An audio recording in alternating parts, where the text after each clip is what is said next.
Eso. ¿Eh? Ya. Bueno, pues son las 4 de la tarde y comenzamos la lección número 10 de estas 52 que están programadas para un curso de mi medicina y al que extrañamente se han sumado miles de terapeutas del mundo entero de distintas plataformas y con distintas formaciones médicas. Entonces, como sé que hay gente que se apunta y que se encuentra en el ordenador con una figura que es la mía, que vierte todas las tardes del sábado una cantidad enorme de juicios médicos y de apreciaciones y de precisiones médicas, y se encuentra casi apabullado por tantos datos, sin saber quién es este ni qué está contando, pues me veo así un poco obligado a definir qué es de nuevo lo que hago, que ya sabéis lo que hago. Es decir, se trata de un curso de medicina china, pero no un curso de medicina china común que cuenta y desarrolla las nociones del Tao y de las leyes chinas, sino que está sometido a una determinación, que yo todo lo que cuente de medicina china lo traduzco a la medicina occidental, a la fisiología, a la medicina de aquí. De tal manera que al final no haya más que un discurso donde se enlazan las apreciaciones biológicas de la medicina china con las apreciaciones de la fisiología, que son distintas. Las de la fisiología le sirve a las ciencias médicas básicas muy bien, es decir, le sirve a la bioquímica y le sirve a la anatomía patológica, muy bien, pues, estupendo. Pero por otro lado está la biología. La biología explica sobre todo una cuestión, y es que cualquier enfermedad, cualquier episodio de la vida de un ser humano está marcado por toda la biología entera, no por una vía metabólica fisiológica que encuentra finalmente un producto, se le da para corregir algo. No, cada vez es mayor la convicción de que no es una vía metabólica la que produce cuando se altera una enfermedad, sino que son 10, 15, 20, 50.000 quizás alteraciones del cuerpo entero las que producen una enfermedad al final, o una enfermedad primero, porque luego vendrán otras, tal y como vayan engarzando cada una de esas lesiones. Por eso es tan importante que la medicina estudie la biología entera. Y por eso es tan importante, como digo siempre, que la propia biología se espabile y quiera también fomentar esto, porque la biología parece estar callada y cualquier enfermedad se hace con todo, desde la depresión más débil, más sencilla, hasta un cáncer o una enfermedad neurodegenerativa, todas se hacen con todo el organismo entero. Y por lo tanto la mirada de la medicina tiene que alzarse y mirar hacia otro lado. Más complejo, más aclarador, no sé. Solo sé que es la única manera que hay de entender las enfermedades. Entonces, quiero empezar esta tarde de sábado 12 del mes de marzo, pues hablando de varias cosas, que son primero el melanoma como cáncer que acaba con muchas personas todavía y con la malabsorción intestinal y por otro lado con la depresión. Ya he dicho que a lo largo de estos meses pasados, pues yo he tratado de definir con la mayor precisión, es decir, desde la medicina china por un lado y desde la psiquiatría oficial, he querido definir las patologías más severas de la mente, que son la psicosis, es decir, las esquizofrenias, la paranoia, la catatonía e incluso los cuadros leves la esquizofrenia y los cuadros esquizoides. Pero luego también en otra lección que constituye un cuaderno casi entero, he querido hablar de neurosis y las he definido como patologías sin el ingrediente de la psicosis, pero muy común. Y ha llegado la hora, también he hablado del trastorno obsesivo-compulsivo y del autismo, temas que solamente los he dejado enfocado para que ahora un estudio final vuestro determine bien lo que hay que hacer. Pues ahora hay unos niños de Texas y de California que se muestran muy interesados, sus padres, en constituir un grupo para que yo pueda tratarles desde aquí su autismo. Bueno, pues yo creo que hay miles de personas que oyen esto y deberé ser muy claro en lo que cuento. Incluso ahora en la depresión. Pero antes de desarrollar este programa de hoy sobre malabsorciones, celiaquías incluidas, y después sobre la depresión y la ansiedad, que quiero hacerlo de manera muy directa y concisa, de manera que todo el mundo sepa qué es lo que está haciendo cuando trata una depresión y, por lo tanto, qué coño es esto de una depresión sencilla que tiene todo el mundo todos los días, a cualquier hora, o depresiones un poco más estables, largas, complejas y difíciles de manejar, y otras más difíciles ya que enlazan con neurosis, incluso con psicosis. Pero cuando hablamos de eso, ¿qué estamos haciendo? Cuando vosotros sentís deprimidos, ¿qué podéis hacer ahora y qué debéis hacer después de oírme? ¿Por dónde empezáis una autocura o una cura a cualquier de vuestra familia, de vuestros vecinos que estén ahí? ¿Por dónde empezamos? ¿Cómo hacemos que una cosa tan intangible, tan inaprehensible y tan compleja se transforme en algo que se puede medir con un metro, con una cosa rápida y clara y fácil? Bueno, pero yo dije que la última vez yo quería hablar del ictus y de la posibilidad que tiene la medicina china de ayudar a la neurología en la rehabilitación de los ictus y de la gente que podemos ver por la calle arrastrando medio cuerpo en una hemiplegia. ¿Qué podemos hacer? ¿Qué se puede hacer? Porque cursos de medicina china no solamente ha habido miles, sino que hay ahora mismo cientos, miles, ahora mismo el sábado por la tarde. Pero a mí me parece que frente a esta situación tendremos algo claro que estudiar y algo claro que hacer. Por tanto, con estos objetivos empiezo por el ictus, es decir, un accidente cerebral vascular, en el que una arteria se rompe simplemente y constituye un espacio de tejido cerebral anóxico, que no recibe nutrición y que por consiguiente se niega a trabajar, dada su estructura, dada su sensibilidad neuronal. Si no hay riego constante, entonces no puede seguir trabajando.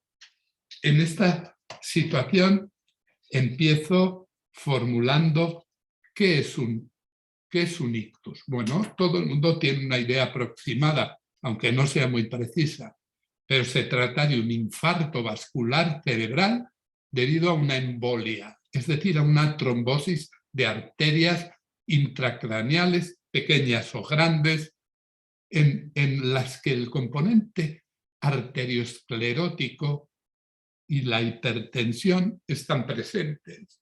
Tanto es así que el gran espacio de la investigación de los ictus y también de la rehabilitación de las personas afectadas del ictus se centra en estas dos cuestiones: la arteriosclerosis, ateromatosis, como dos patologías diferentes, pero unidas prácticamente en la clínica, en los procesos clínicos, Entonces, por un lado, y la hipertensión por otro, puesto que ambas cosas constituyen la base del infarto de miocardio.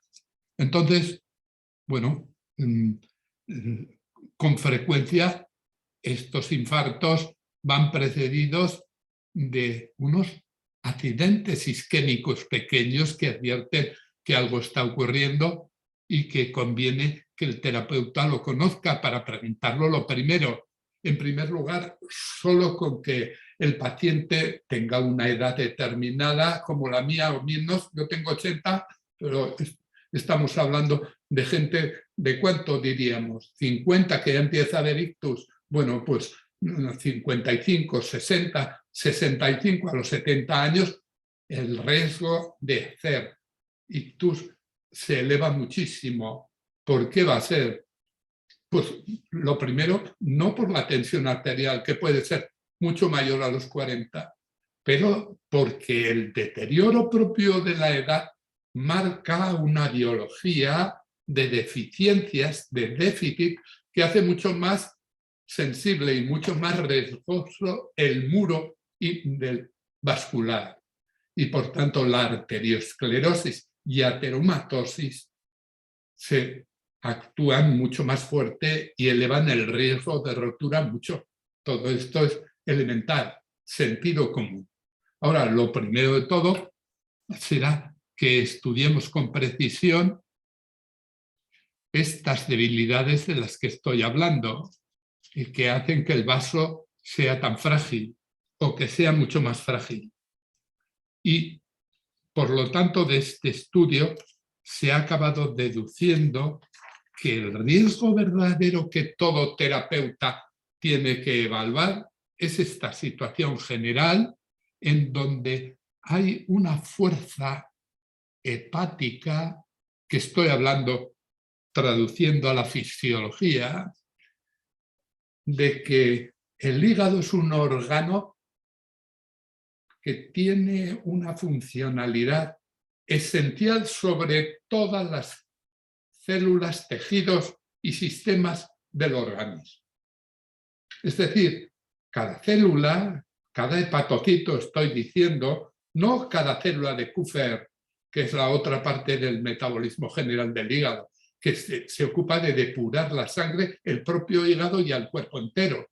Pero sobre todo es el hepatocito el que es capaz de inducir unas 360, es muy fácil de recordar, porque son la misma fecha que los días del año, unos 365 vías metabólicas, dicen los fisiólogos, que salen del hígado y con la sangre, mezclándose en la sangre, se extienden por el organismo entero, dando vitalidad a todos los tejidos, a todos los sistemas y a todos los órganos.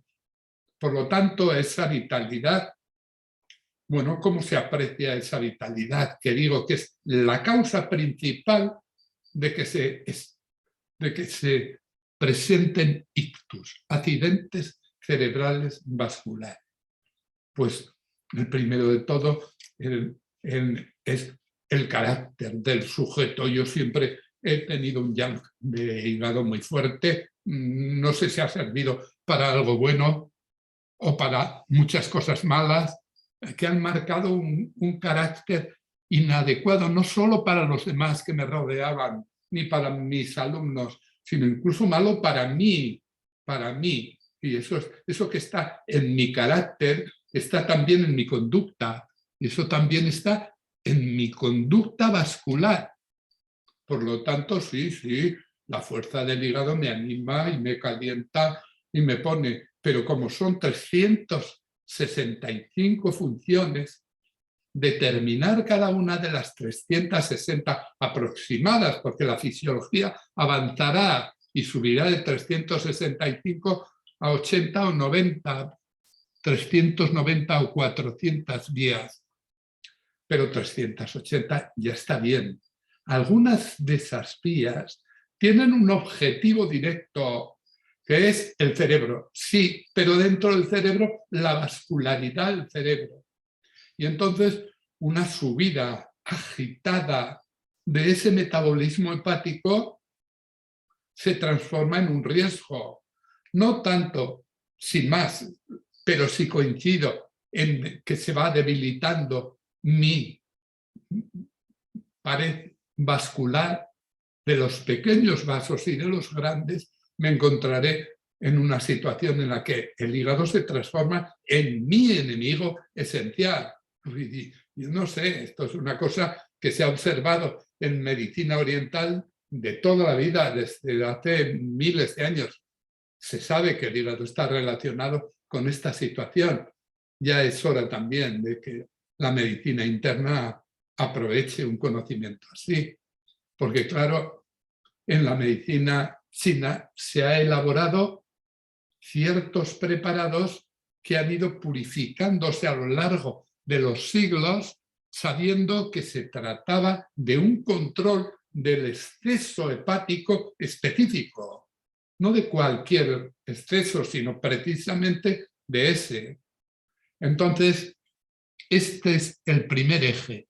El segundo eje alterado es que ese mismo hígado no solo funcione de una manera, como yo he dicho, vertiendo a la sangre 365 sustancias que luego hacen cada una función de agitación determinada en el cuerpo, sino que también se trata de que a veces ese hígado lo que hace es disparar de una manera específicamente fuerte, como si fuera un viento que sale del hígado y va a la piel y al cerebro y a la vascularidad y a la glandularidad y a la absorción, al cuerpo entero. Y induce en cada órgano y en cada sistema signos para que el buen médico sea capaz de leer en esos signos lo que está ocurriendo. Por lo tanto, es obligado a entender esta hiperfuncionalidad del hígado y de su viento del hígado que asciende. Bueno, esto, no sé, el primer día alguien que no haya oído hablar de medicina china puede parecer un esoterismo, pero no hace falta más que ponerse a consultar y enseguida entiende uno que estamos hablando de la biología del ser humano, es decir, de las causas integrales de por qué está sano o por qué está enfermo. Muy bien, continúo por tanto. Cuando sube el yang de hígado, dicho esto, para los que entendéis ya algo de medicina china, si sube el yang de hígado, mediante un viento corre un riesgo y debo encontrar un mecanismo para controlar eso. Ahora, solo por la edad, quizás no sea suficiente, aunque yo sé que yo tengo un riesgo de hacer ictus mayor que el que he tenido nunca. No he tenido nunca, pero ya hice un amago de infarto de miocardio, por tanto, es evidente que yo tengo un cierto riesgo establecido en mí. Luego, por otro lado, bueno, sí, soy un hombre sano con una analítica equilibrada, pero es evidente que también hay algunas cosas que me apuntan a que tenga en cuenta ciertos datos. Por ejemplo, cuando llega el invierno, si en el ambiente en el que estoy hace mucho frío, a mí se me quedan fríos helados la punta de los dedos. Se me queda también extrañamente fría la punta de la nariz. Joder, yo tengo una nariz vasca, pues señorial, diríamos. Pero no es por eso, lo que sí es que ya ahora mi microcirculación es diferente a la que era. Y en un ambiente de mucho frío lo pago en las orejas, en las partes acras del rostro, pero también de las manos y los pies. Y tengo mucho frío, incluso un frío específico, el del Jingmai, esa microcirculación. Bueno, pues eso supongo, tengo que pensar yo y todos los que tienen este dato, pues que, joder, que la microcirculación la tengo algo obstruida, o que con un ambiente de frío o de mucosidad o de estancamiento de sangre, mi microcirculación puede obstruirse y colocar, por tanto, a mi circulación cerebral en posición de mayor riesgo frente a la menor subida de tensión que yo tenga. o frente a un vacío de yang, un vacío de yin, de jing, un vacío de energía general, las defensas mías desaparecen. Bueno, adquirir una capacidad diagnóstica de todo esto puede llevar el tiempo que a cada terapeuta le interese. Cuando sabe que practicando esta medicina se sitúa frente a los enfermos en una posición de intensidad radical y que por tanto se va a enterar de cuál es el asunto. Tenga una educación médica sufí o fisiológica, occidental, normal, la que tenga, pero estos apriorismos de la medicina china no suponen más que un conocimiento más, que no hace estorbar para nada lo que sepas de fisiología, ni de anatomía patológica, ni de nada. Se incluye en todo ello y te ayuda a ver con más claridad en esta situación, por tanto, en la que hay una cierta edad que me habla de una debilidad de yang y de yin, que es preciso luego evaluarlo, preguntando como mis libros elementales. Todo el mundo quiere ahora mis libros. No sé, hace un año que salieron y es ahora cuando realmente todo el mundo los quiere. Pero son, no sé, 100 verdades a la pata a la llana que le sirve a cualquiera, a un fisioterapeuta, a un podólogo, claro, a cualquiera y a cualquier terapeuta.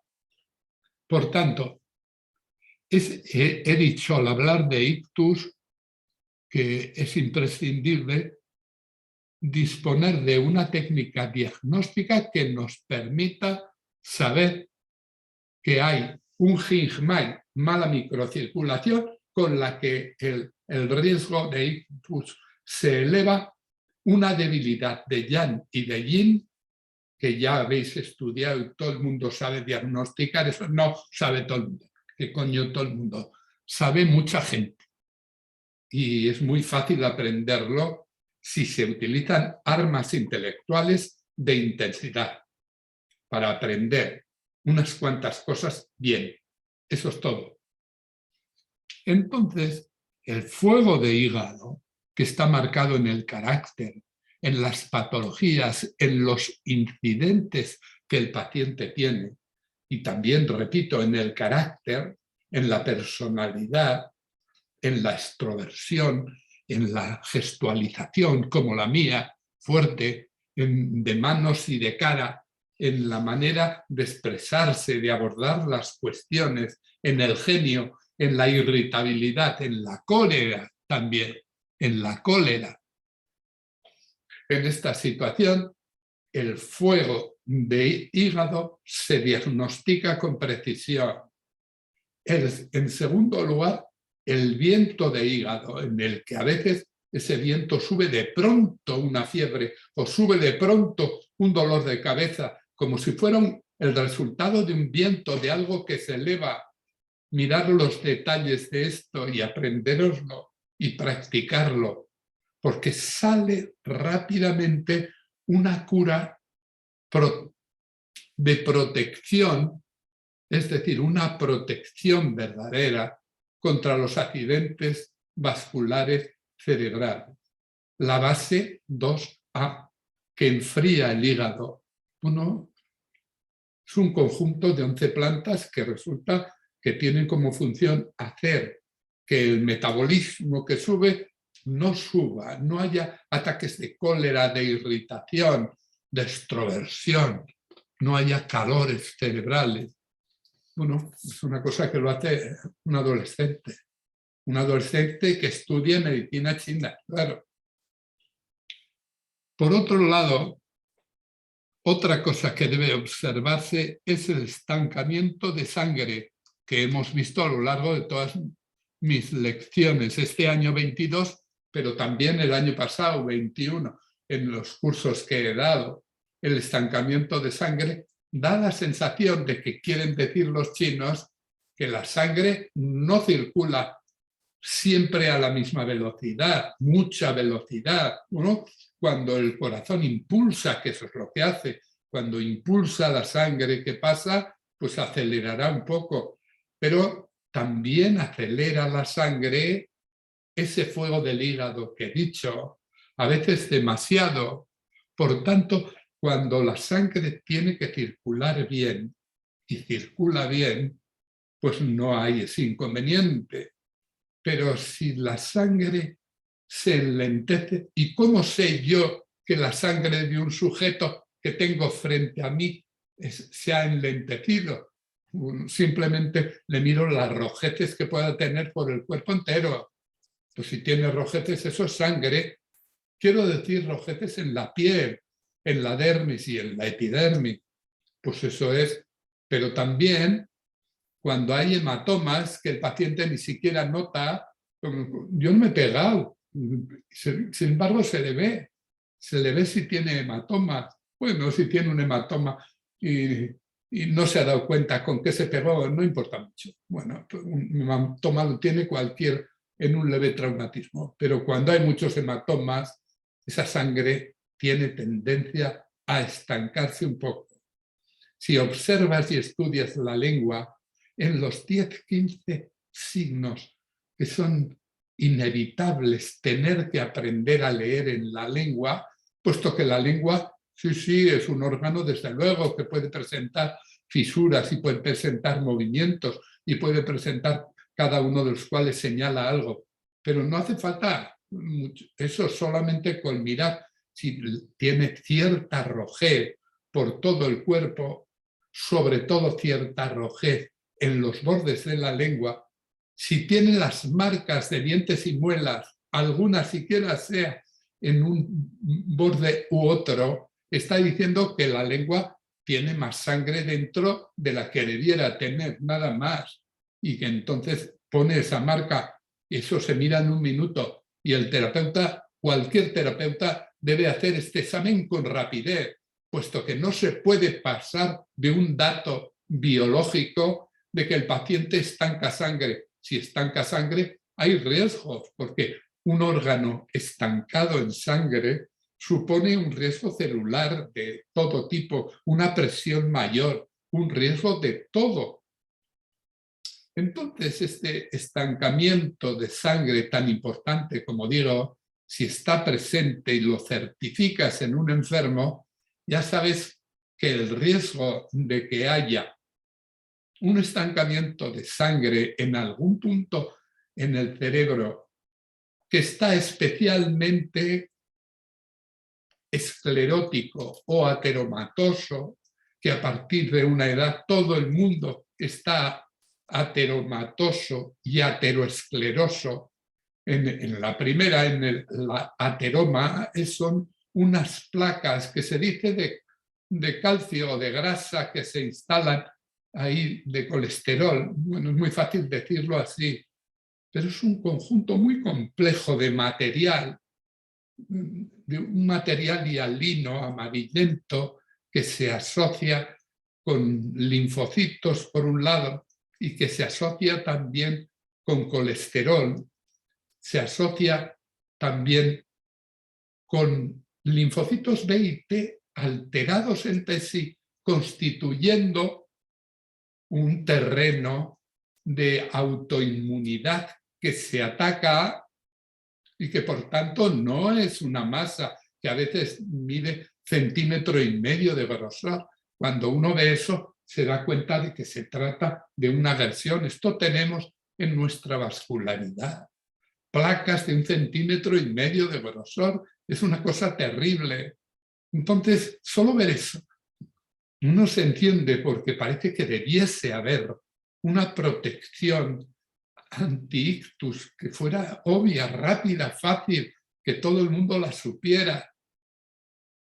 En esa situación de estancamiento de sangre, cuando se encuentra un metabolismo de fuerte metabolismo hepático, más el estancamiento de sangre en ese punto, más una cosa decisiva en esta enfermedad de la circulación cerebral, que es el bloqueo hepático.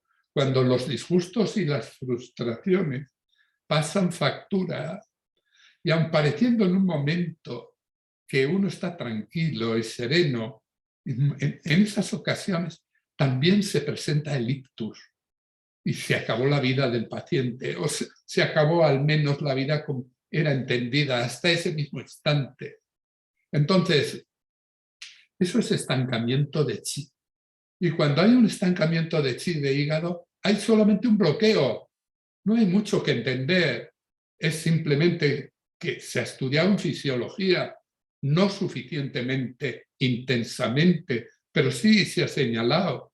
Simplemente el hígado es una especie de bandoneón que está moviéndose, no tanto como yo hago con mis manos ahora, pero sí con cierta fuerza. Está moviéndose, un movimiento esencial. La medicina china valora como esencial y la fisiología debiera hacerlo también. Se trata de que en ese movimiento de impulso hacia adentro, la sangre sale disparada del hígado, medio litro aproximadamente, por la vena suprahepática hacia la cava del corazón y el cuerpo entero, con todo lo que la sangre ya depurada por la célula de Kupffer, puesto ya hay, depurada y enriquecida por el hígado mismo. Entonces, en esa situación, solo cabe esperar que haya una decontracción del hígado en el instante siguiente, de tal manera que ese bandoneón de 360 sustancias distintas haga su función uno y el otro. Pero hay un asunto a estudiar, en primer lugar, por la medicina interna, desde luego, pero también a estudiar con precisión por la neurología y también por cada una de las especialidades, puesto que cuando el hígado se bloquea, y se bloquea siempre que hay estrés, lo que pasa es que un bloqueo elemental, bueno, cuando es corregido automáticamente por una decontracción, no hay problema. Pero cuando el hígado es muy fuerte, se produce una producción enorme de albúmina y de enzimas propias del hígado. Entonces esa sangre que sale disparada por el hígado, sale disparada cargada de albúmina y de enzimas. Y eso forma parte de la sangre. Y entonces el plasma está por la albúmina del hígado, está empegostado y se pega al endotelio de una manera específica y al mundo celular de hematíes y leucocitos, linfocitos de todas clases, y se pega y produce un cierto empegoste. Se me tiene que permitir decir esta palabra, el plasma sanguíneo se empegosta y enlentece el flujo, y al enlentecer el flujo constituye ese factor que he dicho antes. Todo está explicado, por tanto, y todo es demostrable.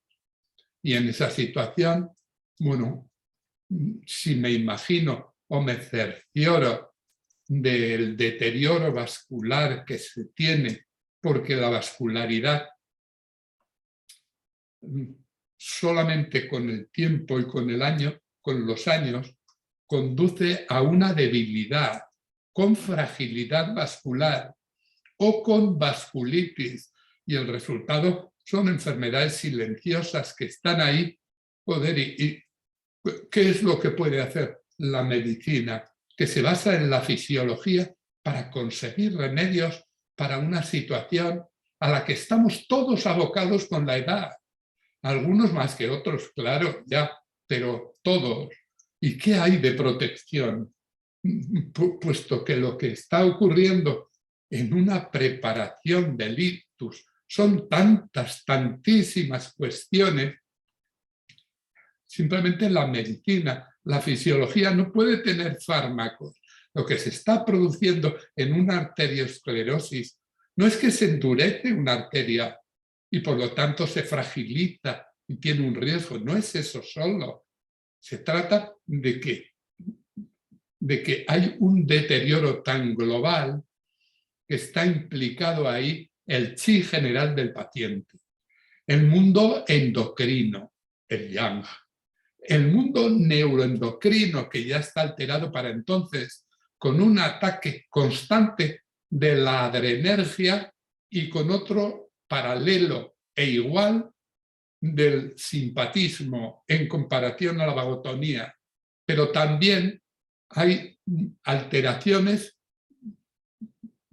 ya os lo voy a leer. Entonces, frente a una alteración así, ¿qué puede hacer la medicina para proteger realmente? ¿En Alapril para bajar la tensión? Pues es formidable, claro que sí, muy bien. ¿Y qué más? Pues no sé, algo habrá. Pero si se trata de que el vaso se está debilitando, agrietando, fragilizando, entonces en esa situación y con una agresión global del organismo entero, se impone la medicina biológica, es decir, la medicina china. Es decir, algo hay que hacer con todo ello.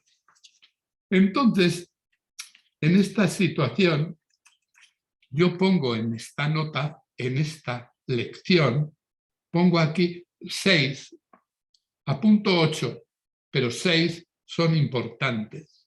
El terapeuta tiene que ser capaz de explorar ese viento de hígado, ese, por otro lado, estancamiento de sangre, ese, por otro lado, calor tóxico que pueda presentarse, que ya lo hemos hablado. El calor tóxico se refleja como signo obvio en la lengua, con unos puntos rojos al final, y sobre todo por una historia del paciente que habla de fiebres y habla de infecciones fáciles nasales, pero también laríngeas y faríngeas de toda la vida desde pequeño, con fiebres, pero luego también con otitis media supurante y luego con infecciones de granos, de abscesos, de forúnculos, de diviesos, con una historia en que siempre hay un calor tóxico, es decir, una acumulación de toxemia que está reunida en un espacio pequeño para de ahí absorberse pronto, pero que en ocasiones ese mecanismo no sale como debiera ser y aparecen enfermedades o infecciosas o autoinmunes. Se trata de procesos que no necesitan un gran esfuerzo. Esto es bastante más fácil de lo que le ocurre a los terapeutas cuando lo empiezan. No hay más que fijarse un poco. En el caso de que el paciente te diga que tiene muchos mocos y que tú los observes en un estudio lingual y que los estudies leyendo el libro mío del diagnóstico, que en una página ya viene mucosidades en calor, mucosidades en frío, con todos los datos que suponen de dónde puede verse la flema, caliente o fría, porque es algo más también que presentar mocos, el tener mucosidades, bien en cerebro en problemas mentales, bien en cerebro en problemas propios de la epilepsia o de lesiones cerebrales neurológicas, o bien pueda ser en el corazón que late, mucosidades en los vasos, mucosidades en el interior, en cualquier parte, en el riñón, en el páncreas. Y cuando aparecen mocos, pues aparece, no es la misma molestia acá, que tengo mocos y me los escupo, es que no. Se trata de que algunas veces, en determinadas condiciones, la mucosidad se transforma desde un edema, se transforma en flema, y la flema, ya lo apuntan los fisiólogos, se transforma en un episodio con un componente inmunitario y agresivo. Esto, quien lo señala, que es la medicina tradicional china, se merece uno o varios premios Nobel, si eso vale para algo. Pero se merece algo bueno. porque está enseñándonos una certidumbre que luego se certifica en el hospital para quien sabe mirar clarísimo o en una consulta, y el resultado es que esa mucosidad constituye no una molestia más o menos, sino un inconveniente médico que debe certificarse con precisión, a la vista, mirando flemas. A veces porque el enfermo te dice que tiene que tiene flemas en la defecación. Claro que sí, o incluso en la orina, o después de la orina, o después de la defecación. Hay flemas por todo el organismo entero, muchas. Yo hice hace 20 años una gastroenteritis y me acuerdo perfectamente que lo que me llamó la atención mucho es que hice un vómito pues que era como de 1,5 litros de flema. ¿Pero qué pasa? ¿Por qué tuve yo eso? ¿Por qué la gente, si se fija, verá que además de alimentación hay flema, mocos que están en el fundus del estómago, desde el fundus y en el antro entero lleno de mocos, litros? Entonces esos mocos son un inconveniente y durante años una molestia. Pero llega un momento en que actúa como un elemento inductor de calor tóxico. Por tanto, atención a esto también. Por tanto, como consecuencia de esto que estoy contando, vemos que el fuego del hígado que he contado como agente esencial, el viento que sube del hígado y actúa sobre la vascularidad, induciendo subida de tensión y subida del riesgo, por tanto, de fractura, pero por otro lado, también que hay que estudiar en el sujeto la calidad de su yanjo, el déficit que puede hacer en su friolerismo de todo el cuerpo y máxime todavía en la punta de los dedos y la punta de la nariz o el frío excesivo. Yo me doy cuenta de que cada año he tenido más frío en el invierno que el año anterior. Bueno, eso lo he arreglado porque ahora vivo en Málaga y en Málaga no hace nunca frío y jamás tengo esa crocianosis, ese síndrome de Raynaud que mucha gente tiene. El síndrome de Raynaud está explicando mala microcirculación y hay millones de personas que tienen síndrome de Raynaud. Hay que tomarlo en cuenta porque se trata de que está marcando en la crocianosis el estado de la microcirculación en general. Por tanto, no hay nada que diga el paciente que sin ser un paciente, porque simplemente es un hombre de 75 años que tiene preocupación por controlar su fragilidad vascular y para no caer en un ictus, porque tiene cierto patetismo poder ver a la gente andando por la calle arrastrando con medio cuerpo el otro medio. Entonces está ahí y nos resulta patético. No, a mí me resulta fascinante como todo lo que hace un ser humano, pero a la vez me doy cuenta de lo que hay que hacer, lo que hay que pensar, cómo protejo a la gente de eso.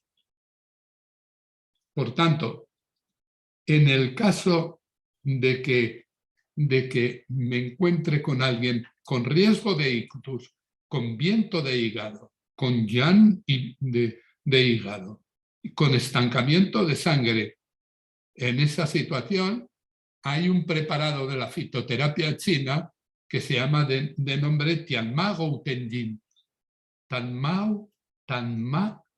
Tianma.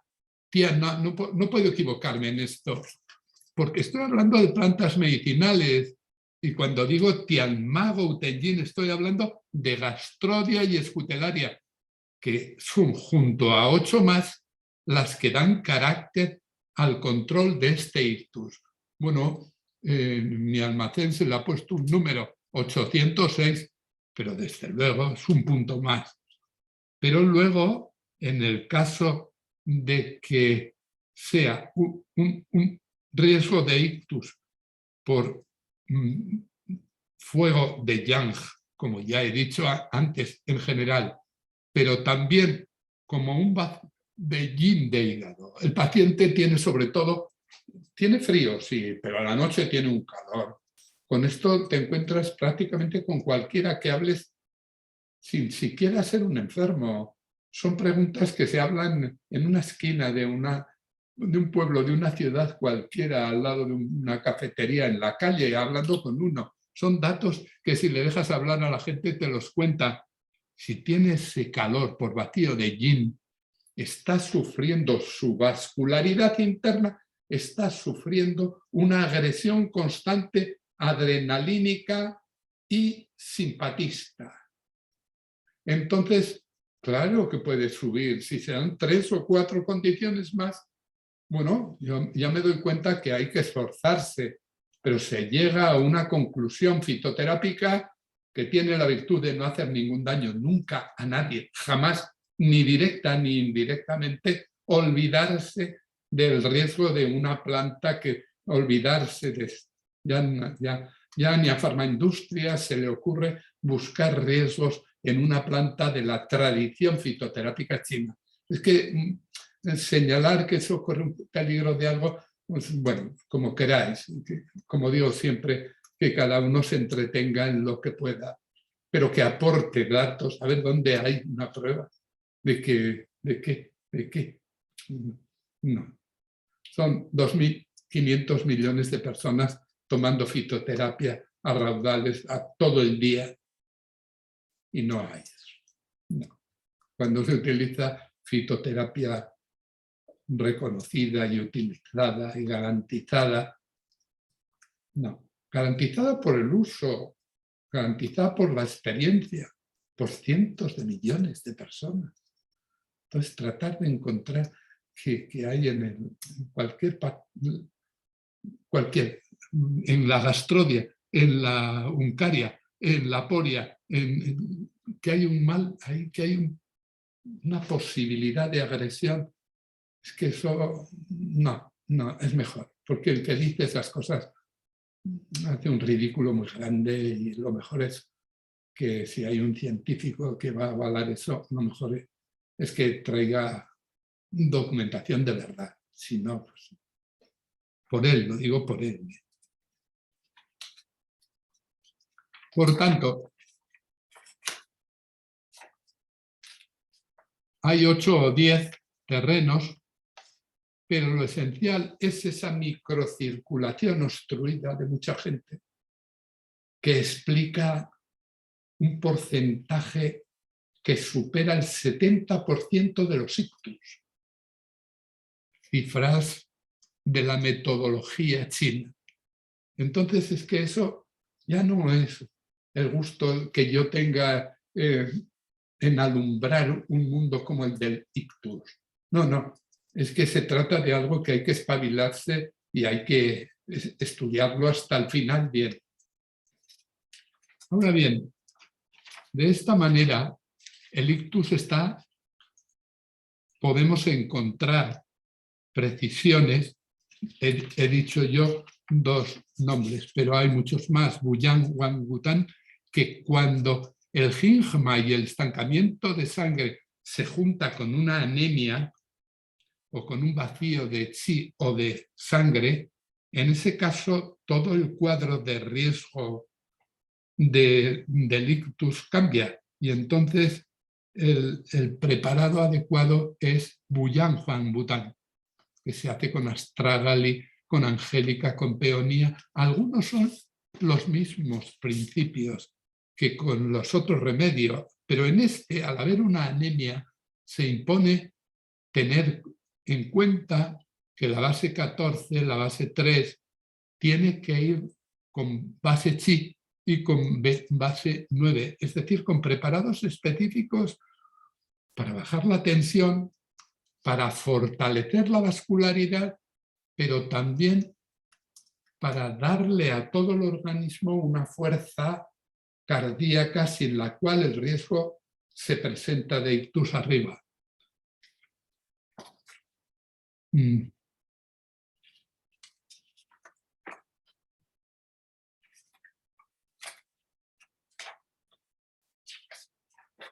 una vez que en realidad lo que escribo en este dossier de 25 páginas es lo mismo que estoy contando, pero con todo lujo de detalles y de, por lo menos con muchos detalles y muy bien de cómo se hace y cómo se corrige cada uno de los síndromes que constituyen el terreno fabricante de ictus.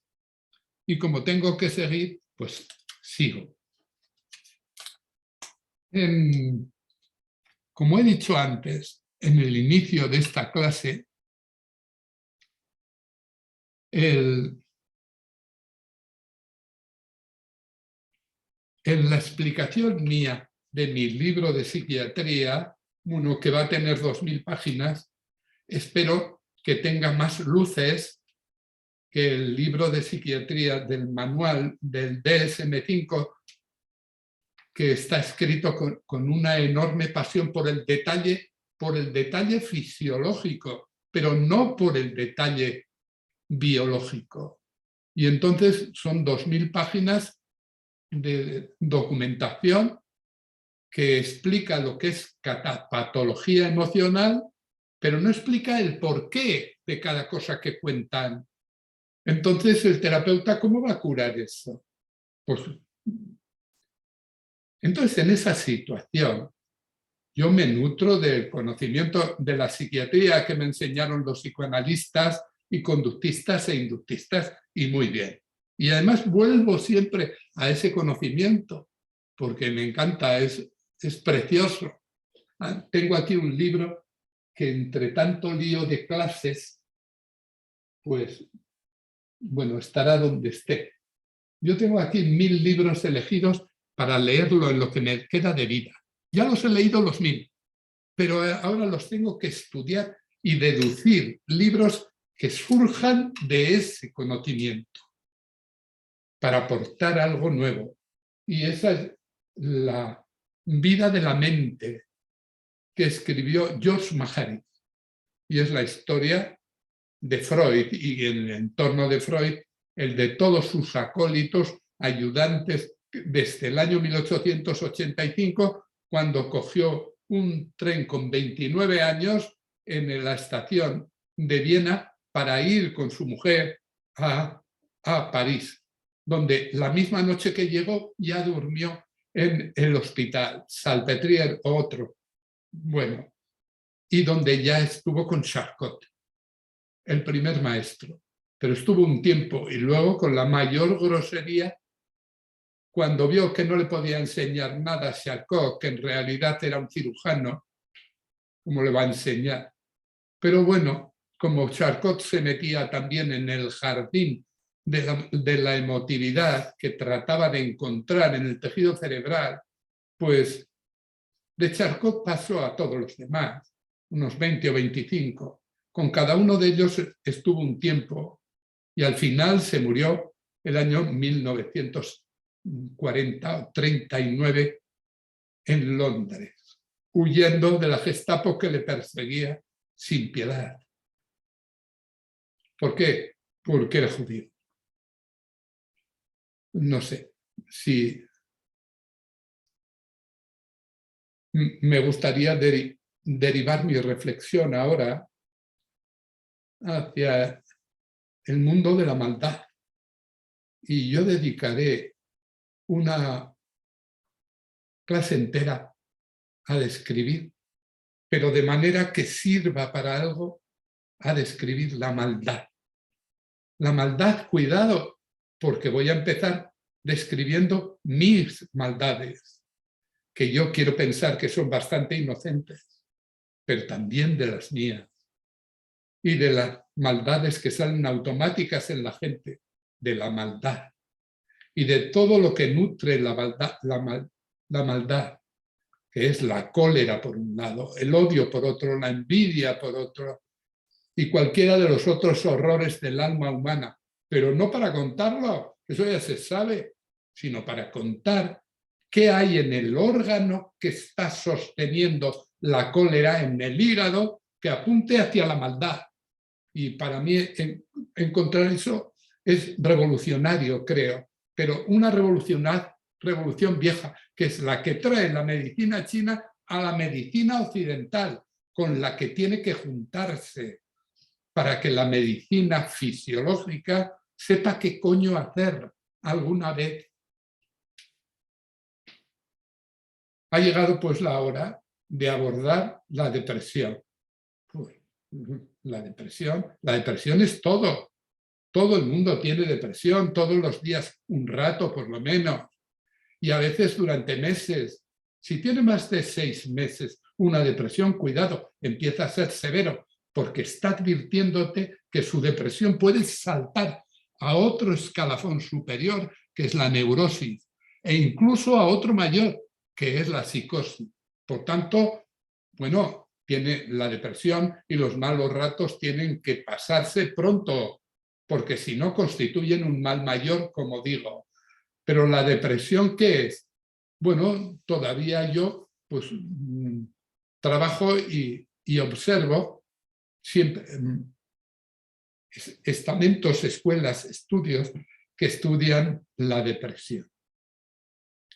Bueno, una cosa que llama la atención, entusiasmo por enseñar, por buscar, por atar cabos, por definir qué es eso. En todos los psicólogos, no digamos nada en los psiquiatras, pero un afán en encontrar errores de aprendizaje y errores de personalidad, de carácter, de comportamiento. Y entonces métodos de clases a veces rarísimas, pero sobre todo conductistas para aprender a eliminarlos. Pero no sé, no voy a pasar un examen a la psicología, porque el examen, en el entusiasmo que ponen por ayudarlo, ya está todo.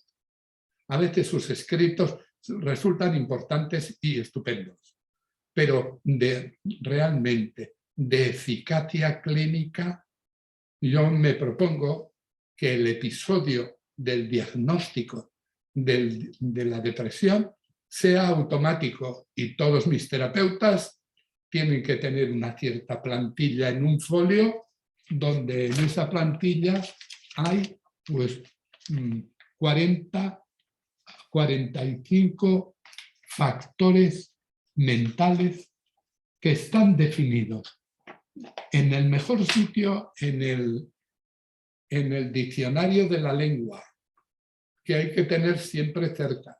Porque si tienes en un folio 40 signos emocionales y empiezas a preguntar al paciente, no os preguntéis en la calidad de la cultura de cada enfermo y de si ha estudiado o no, porque si hago preguntas rápidas, a lo mejor no me entiende. No, te va a entender a la primera, no hay ninguna duda. Pregunta por introversión. Introversión, si se mira para adentro, pues a lo mejor le entiende y se parará unos segundos y dirá, pues sí. O dirá, lo más probable es que te diga que sí.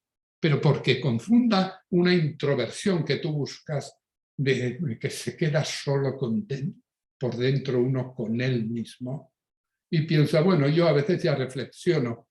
Bien, pues a lo mejor esa respuesta no es demasiado obvia, pero luego sigue preguntando, ¿tristeza? Diferencia tu pregunta de tristeza, que eso se dice enseguida, en un instante, toda su vida pasa por una imagen y te dirá sí o no, porque que es triste lo sabe, o se lo han dicho o él lo sabe. Pero luego viene melancolía, que es tristeza con llanto, pero después está apatía, que es tristeza con soledad, con introversión, con amargura, con estar sin hacer nada. Y luego está decaimientos, que no hay que explicar nada, es decaimientos. Si tienes decaimientos, porque decaes física y mentalmente. Y después pregunta por una seguridad en ti misma, ¿cómo estás? Verás con qué rapidez te dicen sí o no. Pero después, timidez, tú eres un tímido, una tímida. Y después llanto fácil, igualmente, respuesta inmediata. Y después fatiga fácil. Y después agotamiento emocional. Y después la mirada fija, tú te has fijado, si vas por ahí mirando como un bobo el suelo, ahí andando, y después mira si haces más, pregunta si hace masculleo, es decir, sí, porque claro, no, que sí, no sé, la inapetencia. ¿Tú tienes hambre de verdad y comes con fuerza o eres inapetente? La culpabilidad, sentimientos de culpa. No preguntes qué es, él lo sabe muy bien. Y negarse a hablar. Miedo. ¿Tienes miedo? Joder, todos tenemos miedo. Yo estoy en esa parada de autobús y si ven el autobús, pues me echo para atrás porque me puede pegar con el espejo. Me quito porque si no me atropella y tengo miedo. Es un miedo salvador. Pero cuando se pregunta por miedo, se está preguntando por una situación, el miedo en la que está involucrado tanto el hígado como la vesícula biliar, o mejor dicho, lo que la medicina china llama a la vesícula biliar, que no es solamente el saco biliar que recibe los ácidos biliares del hígado y los transforma en sales biliares para la digestión, no es eso solo, es la funcionalidad interna de la vesícula biliar y de ciertos ganglios y núcleos nerviosos que están en el entorno y que la observación china ha determinado como importantísimos para marcar el miedo que el paciente tiene. Si tiene mucho miedo es porque tiene cierta depresión.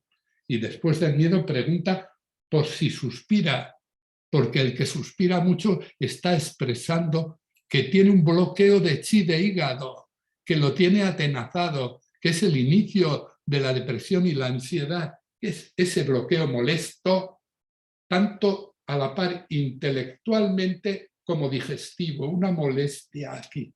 Esa situación se explora muy fácil y casi sin preguntar, pero si no, si miráis mis libros, en una mirada a un folio. No hay que buscar mucho. Hay gente que se sabe los 100 síndromes que yo cuento sin mirar las páginas, cosa que yo no he aprendido todavía, pero sí sé cuáles son esos 100. Si quiero conocer a un ser humano, tengo que saber de esos 100 síndromes. Si no, el enfermo pasa a la consulta, se levanta, paga, se va y no hubo nada, porque el médico no sabe lo que le ocurre. Así que se trata de un asunto imprescindible. Bueno, ya sabéis cuáles son mis libros. Parece que estoy vendiéndolos como se vendía antes los periódicos. En Pamplona había una mujer que gritaba y me despertaba cada mañana que decía: diario pensamiento, arriba España. Decía eso. Y lo decía gritando. Era el modo que había de valorar los 3 periódicos que había en Pamplona diariamente y que ella vendía. Diario pensamiento, arriba España. Había un periódico que se llamaba Pensamiento Navarro, del que Pío Baroja decía: ¿Pensamiento y Navarro? Bueno, malas lenguas, porque en realidad Pío Baroja amaba a Navarra muchísimo, ¿no? Pero salía con esas cosas. Por tanto, yo no quiero vender mis libros. Eso es una cosa como vender pan tierno, pues se vende pan tierno porque hay que comer. Pesimismo, desesperanza, muy importante, porque cuando hablé del riesgo de suicidio, es decir, pensamiento suicida, ideación suicida y práctica suicida, quedó perfectamente claro en mi discurso y en mi convicción que la desesperanza es la situación anterior en la que un ser humano gestiona la decisión final. Entonces, saber de desesperanza es una cosa que es muy importante. Yo ya lo conté aquí, pero ya eso se olvida. Por eso yo procuro que cada una de estas 52 clases de las que hoy se cumplen las 10 tenga algo de esencial para cualquier médico del mundo, algo de esencial. Es que la desesperanza, pero ¿qué hacemos con saber que la desesperanza es la clave? La última clave, el paso anterior a tirarse al río o al monte. Al río no, porque a lo mejor el río te lleva a la orilla del otro lado.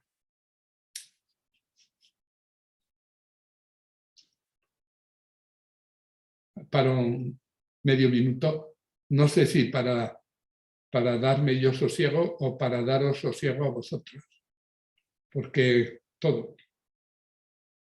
Quiero deciros que lo que cuento no lo cuento para contar, cubrir un programa, terminar con el programa y determinar, por tanto, que voy cumpliendo con lo que me he propuesto, que es hacer un curso este año 22, que esté compuesto de cosas esenciales.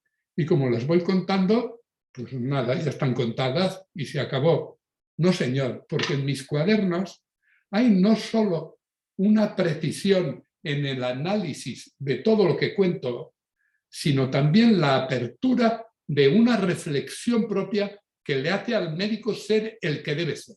Es decir, un ser humano especialmente dotado para poder buscar soluciones, no para encontrar entre las que ya hay, sino para encontrar otras nuevas en la biología entera, algo absolutamente científico, que no tiene que explicarse con precisión meridiana y que tiene que poderse comprometer. Por tanto, la esperada, porque tengo miles de reclamaciones de los cuadernos que yo prometí para el día 1 de febrero. Y estamos a mediados de marzo y no han salido, pero van a salir. Un cuaderno completo con cada cosa, que tiene que servir primero para encontrarse, primero para definir bien las técnicas diagnósticas, segundo para encontrar bien los remedios personalizados y en tercer lugar para sacar faltas y a partir de ahí iniciar un proceso de investigación. ¿Hasta cuándo? No sé. Yo es muy fácil hasta que me muera, pero ¿y los demás cuándo? Lo primero de todo, por tanto, hay que certificar que el paciente tiene depresión. Si de estos 40 factores emocionales y también metabólicos, de cada uno de ellos hago un signo de que el paciente lo tiene, si de 40 tiene 40, os aseguro que hay que hacer por él un esfuerzo grande, pues está entrando en neurosis y esas neurosis están entrando en psicosis. Y por tanto el señor está muy enfermo y desesperanzado. Si en lugar de 40 tiene 30, bueno, no tiene una distimia, tiene una depresión severa, fuerte, y durará tiempo, más de 6 meses, y tendrá síntomas severos y su vida corre peligro. No tanto la física como la emocional, la mental. Si tiene 20 cosas, si tiene 10 incluso, ya puedes decir que está iniciándose en la depresión. Tienes, en ese mismo momento ya has hecho un estudio ya sabes seguro, estoy frente a un depresivo.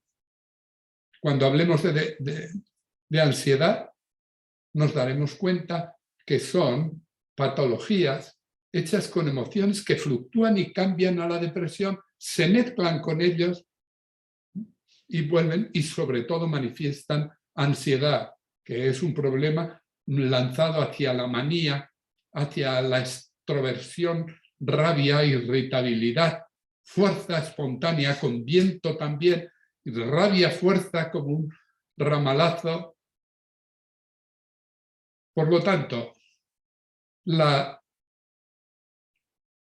el diagnóstico de la depresión se hace automáticamente, sin más hablar. Pero, joder, para eso, no sé, ya lo hizo no sé quién. Muchos. Pero lo verdaderamente importante, ¿qué es? En tanto no se empiece a ligar cada uno de estos factores de la depresión, tristeza, melancolía, introversión, decaimientos, apatía, timidez, llanto fácil, inapetencia, culpabilidad, miedo, en tanto no liguemos cada uno de esos factores a un componente orgánico del que siempre se ha sospechado en psiquiatría que lo sostenía y lo mantenía y lo explicaba, pero nunca se ha puesto manos a la obra. ¿Cuál es el componente orgánico del miedo? En tanto no resolvamos esto, ya dije una vez que seguiremos pensando que el que no tiene miedo, que el que es un hombre valeroso, es un hombre dotado de una moral, de una ética y de una capacidad épica formidable. Así que es muy fácil imaginarse que el Cid Campeador era muy valeroso. Joder, madre mía. Y que otro, no sé quién, que son muy valerosos. Y entonces eso es muy fácil hacer deducir el que no tiene eso con que es cobarde. Y entonces este es cobarde. Y hay mucha gente que nace con ese, nace no, pero se desarrolla desde niño con ese factor de miedo, de que soy miedoso y que puede llegar incluso a producir un autismo, puesto que el dolor es tan grande que no hay manera de esconderse más que metiéndose para adentro y viviendo tu vida como sea, fuera, así, así. Y creando tu vida a partir de ese miedo. Es decir, es una mierda como un pan.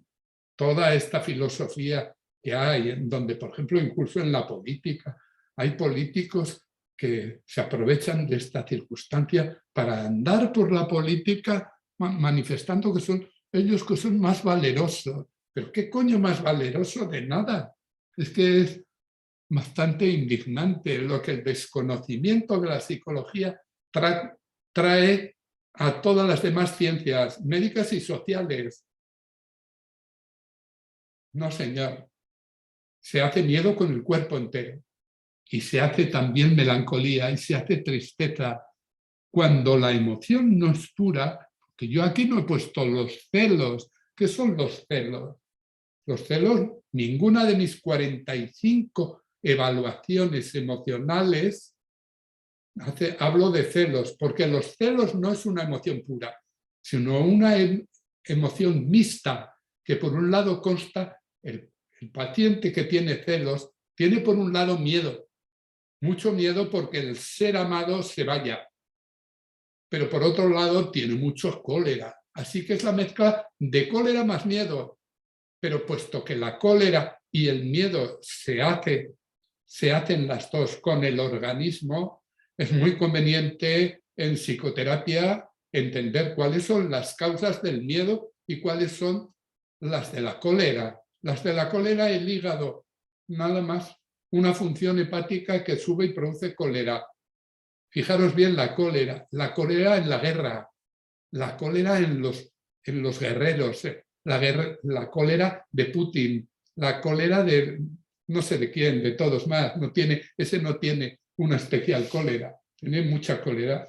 Le sabe mal que Rusia perdiera el imperio. Pues vaya mierda, joder, y por eso nos coloca en esta situación, porque tiene rabia. Joder, que venga alguien y que no lo mate, no, sino que le dé una pastilla de las mías para que se cure, que es muy fácil y vale 25 euros. Que si quiero que lo maten, ya estoy en lo mismo que él, que no. En el mismo momento de que ya he hecho el diagnóstico y el paciente tiene depresión y yo lo pongo, depresión de 1 a 10, pues pon 1, 2, 3, 4, hasta 10. Ya tienes una idea clara. Pasamos a otro elemento, que es a entender la emotividad. ¿Cuáles son los problemas mentales que el paciente tenga? Puesto que lo que tenga es, en primer lugar, los problemas mentales son, en primer lugar, la falta de memoria. Por eso es tan importantísimo dominar la memoria como una máquina específica dentro del mundo neuronal para retener o recordar episodios que ha habido en nuestra vida. Pero a la vez de la memoria debemos ser capaces de entender la atención y dentro de la atención la concentración, porque no habrá ninguna manera de entender los problemas que tiene un niño en la escuela si no entendemos esto. Cuando el niño dice que se aburre, se está aburriendo realmente en la clase, pero el profesor, en cambio, bueno, le sabe muy mal, porque un niño que no atiende, desde la propia expresión del niño, le altera al profesor de una manera que no puede soportar. Entonces, si además el niño dispone de un mecanismo de cognición que es impreciso, frágil, finalmente el niño deriva hacia la hiperactividad. Cada uno de los 4 elementos, y son 4 máquinas distintas, que todo el mundo, niños, adolescentes y adultos, tenemos dentro. Hay que saber cuáles son los mecanismos de la memoria, mecanismos de la atención, mecanismos de la cognición, que también los hay, es decir, para encontrar soluciones. Imaginaros el episodio en el que uno entiende lo que el profesor está diciendo, lo que el texto define, lo que está en el ambiente y lo entiende. Ese es el momento esencial de la vida de un ser humano, entender las cosas. Y hay que entenderlas. Bueno, claro, está muy bien lo que digo, pero no sabemos cómo hacerlo. ¿Cómo hacemos que uno sea, que yo mismo sea más listo? ¿Cómo hago eso? Pues hay que estudiarlo también. Yo lo describo, pero no se corresponde con la lección de hoy de depresión, sino que se corresponde con alteraciones emocionales, también de la depresión, porque quien está deprimido, también si os fijáis bien en cada sujeto, tiene un problema de inteligencia, de concentración, de atención, de memoria, y no o, sino y. Es decir, tiene de todo un poco. Y por tanto, conocer todo a la vez, no solo que está deprimido y cuáles son las emociones, porque luego yo os aporto una documentación que es como un libro que dice qué es la timidez. Por ejemplo, la timidez. Yo he sido tímido, no sé cuándo, pero me acuerdo que fue tímido. Ahora, ¿cómo defino mi timidez? Entonces, mi timidez no sé cómo era. Mi timidez con las mujeres, timidez en algunos ámbitos, yo era tímido. Joder, ahora no creo. Porque ahora doy una clase a 6.000 tíos que me dan una presión que no sé ni cómo puedo aguantar, pero aguanto. No soy muy tímido. ¿Qué es la timidez? Yo tengo aquí miles de terapeutas que me están oyendo y que son, no sé cómo son todos, pero muchos de ellos son estupendos. Muy bien. Y tienen una experiencia vital y con ella emocional muy grande. Pero no saben esto. La timidez se hace porque un estancamiento de chi se asocia con un vacío de chi, de bazo digestivo y con una desarmonía entre calor de vesícula y déficit de estómago, ya sé, con mucha flema estancada. Eso es, pero ¿cómo se va a aprender nadie nada? No, si realmente queréis hacer psiquiatría o psicología, como venís haciendo hasta ahora, pues a mí me da que van a seguir los enfermos igual. No, no, el que es tímido. Primero hay que averiguar con precisión que sea tímido. Y eso solo te lo puede certificar él. Pero te lo certifica si tiene confianza contigo, porque si no, la propia timidez le impide y a lo mejor tiene una conducta desbocada para disimular su timidez. Si viene con alguien de la familia, mejor, porque es una hermana y una madre sí sabe definir que es tímido. Él también. Es decir, el primero tiene que decirlo él, pero encontrar que sea solución clara. Porque luego la timidez, cuando llega a ser un problema tal que supone una frustración en la vida del enfermo, que la timidez le impide hacer nada, moverse, avanzar, con una capacidad mental desbordante quizás, pero no, es muy tímido. Y elige lo que elige el autista, esconderse y parar como la gran prueba del miedo, pero la timidez, que es parte del miedo, y se corrige como se corrige el miedo, pero con algo especial. Es un estancamiento de chi de hígado, es decir, alguien que suspira, alguien que tiene el hígado bloqueado, alguien a quien hay que enseñarle en primer lugar a respirar profundamente y despacio y con la mente puesta en el aire que entra y sale. Pero además de eso tiene un vacío de chi digestivo y un vacío de yin, es decir, una desarmonía neuroendocrina. Bueno, cuando cuento esto, enseguida me doy cuenta de que estoy proponiendo un nivel de conocimiento del ser humano demasiado grande, enorme, imposible para mucha gente. Mentira, no es cierto. Yo estoy proponiendo que cada ser humano que ha elegido de función enfrentarse a seres humanos enfermos para ayudarles, tiene obligación de entender estos matices que están en el libro diagnóstico, esos 100 síndromes, estos, no sé dónde están. ¿Cómo los voy a vender si no sé dónde los tengo? Es que en este libro, que se llama Diagnóstico Biológico en Ciencia, tiene 320 páginas. Bueno, hay mucha gente que me dice que se lo lee en una tarde de sábado. Pero bueno, si no es en una, serán dos, pero muy fácilmente. ¿Y qué significa también?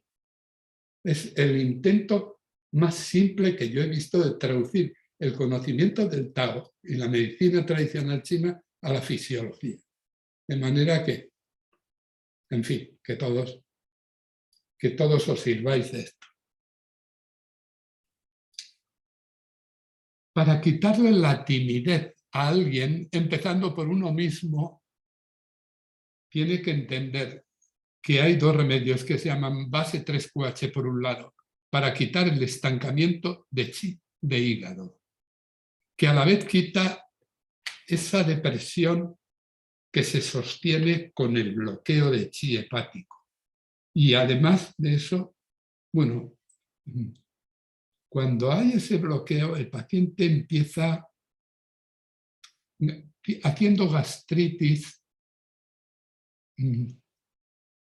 por una especie de calor de vesícula biliar y déficit de estómago, y entonces el hígado vesícula biliar ataca al estómago y le induce gastritis, que tiene que servirle al terapeuta de guía de que la timidez del sujeto está en estancamiento de chi, en vacío de fuerza de hígado, de estómago. El estómago recibe una información que llega desde la vesícula biliar, desde la bilis, pero desde el hígado y desde componentes hepáticos le llega al estómago, que es más débil, y produce mucha mucosidad en el estómago. Si tiene una gastroenteritis, enorme vómito de mocos. Y por otro lado, es muy fácil que el niño tímido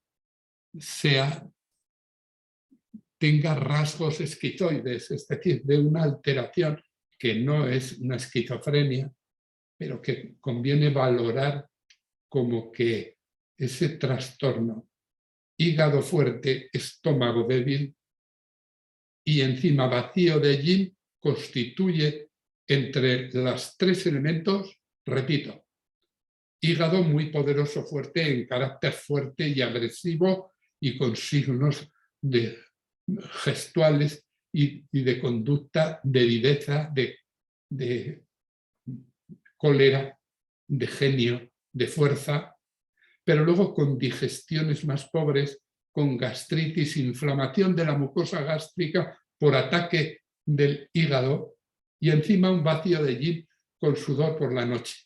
Está diciendo el niño lo que le ocurre y está explicando su timidez. Y alguien debe entender su manera de hablar, porque el niño también es desgraciado, muy desgraciado, porque le pasa algo pero no sabe lo que le pasa. Entonces, de eso, la infancia está llena de episodios en los que los niños sufren y sufren y sufren y nadie, incluso los que más le quieren, saben lo que está ocurriendo. Por eso es tan importante que se establezca este conocimiento en el de la fisiología. A mí me gustaría mucho dar clases en la facultad o en el hospital directamente, no sé cómo se gestionaría, que el doctor Grau, que es el que sabe de esto, se espabile y sepa cómo tendríamos que hacer. Lo que sé es que aborde la patología que abordemos, el conocimiento de la biología y, por tanto, de la medicina tradicional china, constituye un aprendizaje no importante. No, importante son muchas cosas en medicina, sino esencial. Esencial para transformar toda la medicina. Incluso para hacer que gente que no es médico se entienda a sí misma y pueda ayudar. Porque la medicina hay que sacarla del ámbito carcelario de la facultad y de farmaindustria solamente, sino que hay que facilitar que haya un conocimiento que está en la calle, que están todos y que se certifica además con claridad meridiana. Es otra cosa.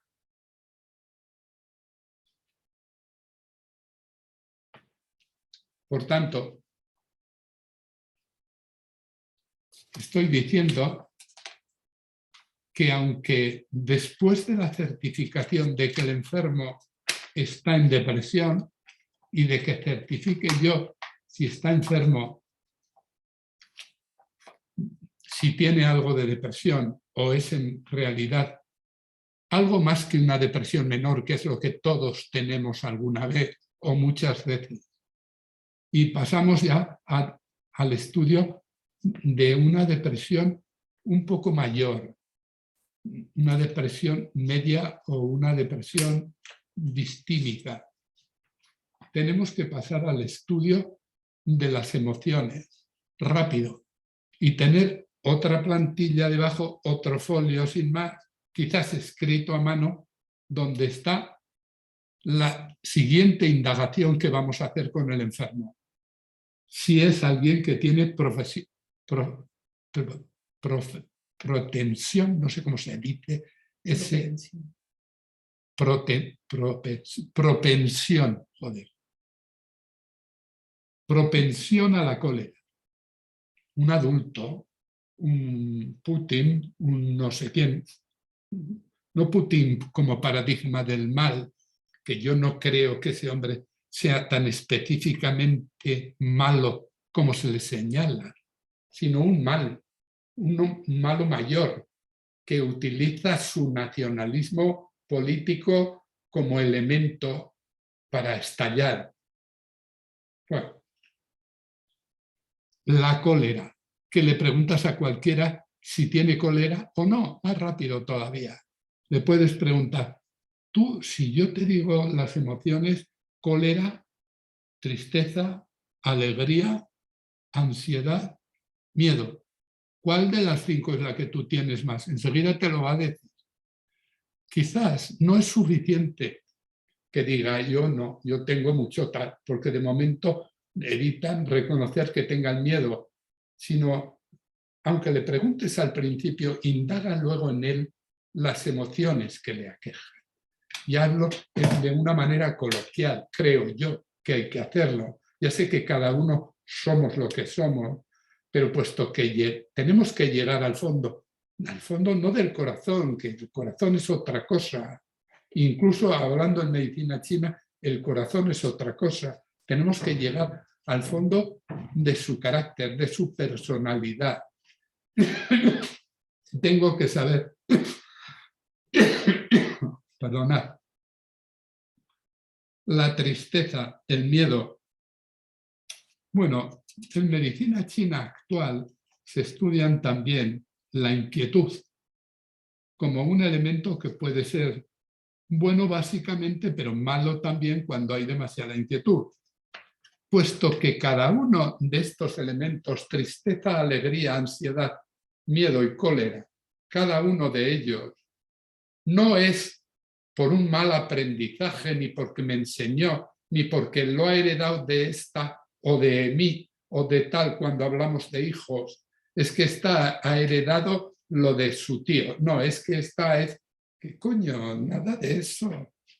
Sencillamente ha nacido de la consecuencia de un embarazo entre un hombre y una mujer y tiene una biología múltiple, una biología con miles de ejes metabólicos de las que algunos de ellos son muy importantes y hay que conocer bien. 100, los 100 de mi libro, que son esenciales en China. Entonces, bueno, cada uno de esas 5 emociones está sostenida por un cuadro biológico que es quien sostiene no solamente la cólera o la tristeza o la alegría, sino todas las patologías que sobre esas emociones se construyen, la depresión también. Por lo tanto, ¿cómo se hace la cólera? La cólera se hace por un fuego de hígado, porque un metabolismo hepático sale del hígado y cuando llega al cerebro lo calienta mucho con extrema irritación. Bueno, ¿solo por eso? No, porque cuando ese yang que sale del hígado, metabolismo hepático puro, es decir, albúminas y enzimas, nada más que eso. Junto con eso, se multiplica su efecto porque antes de llegar al cerebro para en el corazón que late, entonces esa agitación que viene del hígado para en el corazón que late y produce entonces una cólera que es la propia del valeroso, del llamado valeroso. ¿Qué coño valeroso? Simplemente un fuego de hígado con un fuego de corazón que late. Nada más.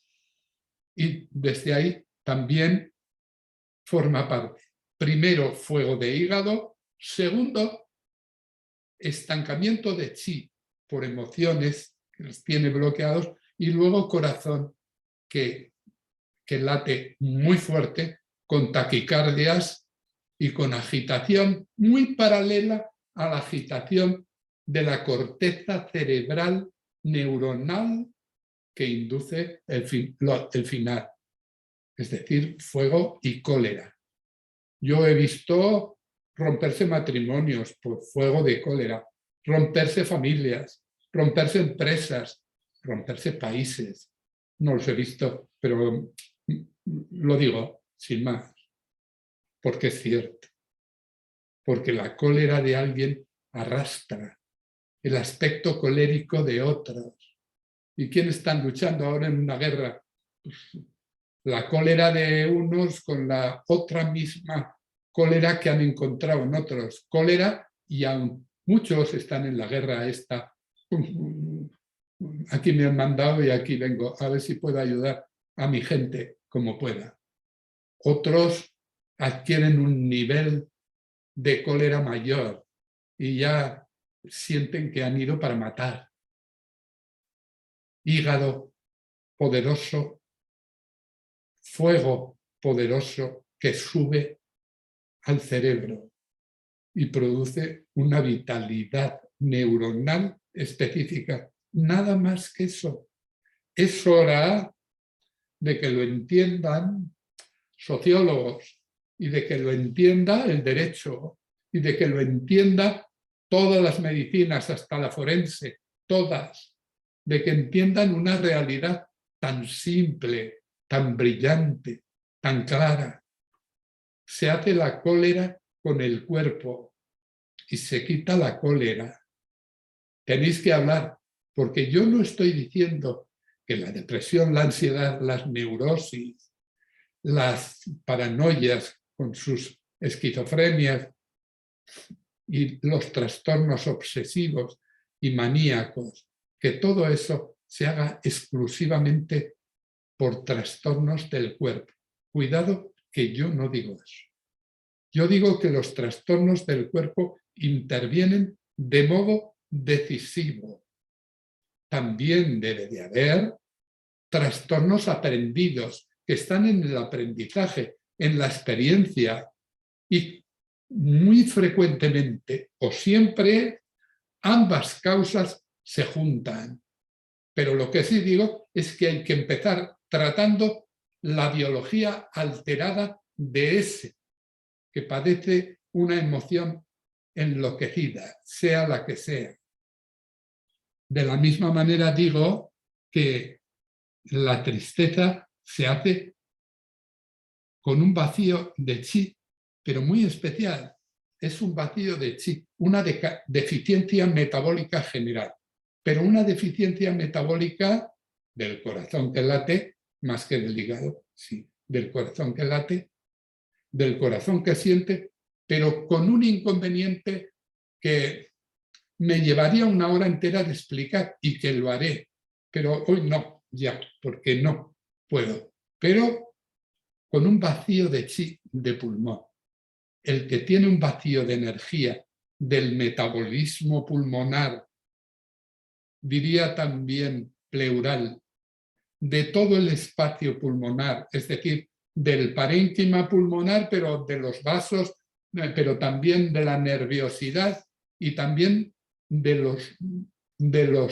las vías aéreas, de los bronquios. Cuando hay un vacío de esa energía general, si se asocia con un vacío de chi, de corazón, que siente, tengo un hombre triste. Un hombre triste y por lo tanto muy próximo a la depresión y por tanto bastante próximo a neurosis de tristeza y por tanto alguien que reclama que se le cuide especialmente, pero en base a este conocimiento. Si no, ¿qué hago yo? ¿Qué le explico yo a un triste? Le hago así con el dedo diciendo, no estés triste, si eso no importa.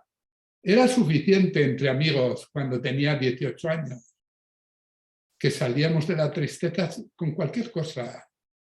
Pero con el tiempo hay un vacío de chi del corazón que es inherente al avance de la edad y que va junto, cuando va junto con un vacío de chi de pulmón, se establece una tristeza que puede llegar, repito, a marcar la vida de ese ser humano y de todo lo que le rodea. Tercero, el miedo, tristeza, alegría, ansiedad, miedo y cólera. El miedo ahora. Ya he dicho antes que el asunto del valor humano pues es el que queráis. Ahí ya no voy a entrar. Tiene mucho valor, un valor. Superman tiene un valor. Yo vi de niño una película y luego ya no he visto más de Superman, porque creo que es una emoción para niños. Pero bueno, yo vi y era muy valiente. Era muy valiente porque no le costaba nada. Estaba hecho de alambres y de todo no sé qué, y entonces había venido del espacio con una piedra amarilla que brillaba y donde Glenford lo recibía asustado con su mujer en el campo porque cae en un campo de alcachofas. Bueno, pues esas historias que cuentan, pero no. Yo no creo en absoluto en el valor como energía moral, pero sí creo en discurrir, corregir el fallo de la biología para impulsar un valor lógico y abordar las cosas por encima del miedo inmediato. Estoy diciendo que el miedo produce, uno tiene mucho más miedo cuando tiene un vacío de sangre de hígado. ¿Y qué estoy diciendo con eso? Estoy diciendo que está demostradísimo. No, está demostrado, pero no demostradísimo, porque la psiquiatría demuestra muchas cosas, hace muchas cosas, están muy bien, pero demostradísimo es demostrado también orgánicamente. No como decía Freud. Siempre que critico a Freud, me siento mal, porque no dejo de coger los libros que están en la obra completa de Freud, de coger sus libros y de gozar cuando analiza una emoción hasta donde llega. Lo hace de forma, y el psicoanálisis nos más que esa consecuencia, analizar el aprendizaje, analizar por qué tenemos las emociones que tenemos. Pues muy bien, pues ahí están. Pero después de estudiar eso, si no estudias, repito por última vez, el componente orgánico que sostiene la emoción alterada, no avanzas. Tiene que ser juntas. Sobre todo, para mí, sobre todo, entender la biología alterada del miedo. El miedo es vacío de sangre de hígado. Pero joder, ¿qué sabéis vosotros de qué es vacío de sangre de hígado? No podéis permitiros el lujo de aprenderlo porque lo dicen las leyes del Tao, el Su Wen y el testimonio de la Cámara del Emperador y los libros clásicos. No, señor, es preciso, si queremos avanzar, es imprescindible intentar aproximarnos a la fisiología. Y cuando digo vacío de sangre de hígado, ¿qué quiero decir? Pues que hay una función que es de la médula ósea roja fabricante de sangre, que es la encargada de fabricar sangre. Pues donde se fabrican los hematíes y donde se fabrican los leucocitos todos enteros. Y las plaquetas. Bueno, y donde todo ese material se incorpora pues, a un material acuoso que constituye el plasma y el suero y las células de la sangre, o sea, la sangre. Cuando esa funcionalidad desciende porque la médula ósea roja no es capaz de producir la sangre que debe, o porque una vez producida un mecanismo, quizás autoinmune, la destroza, el paciente tiene, o por mala absorción o mala digestión, tiene una sangre a precario. 3.600.000 una mujer y 4.400.000 un hombre. Con esos límites uno está en preanemia. En esa situación, la función del hígado de producir como debe enzimas propias del hígado para ser vertidas desde el hígado al interior del flujo sanguíneo no se produce o se produce con deficiencia.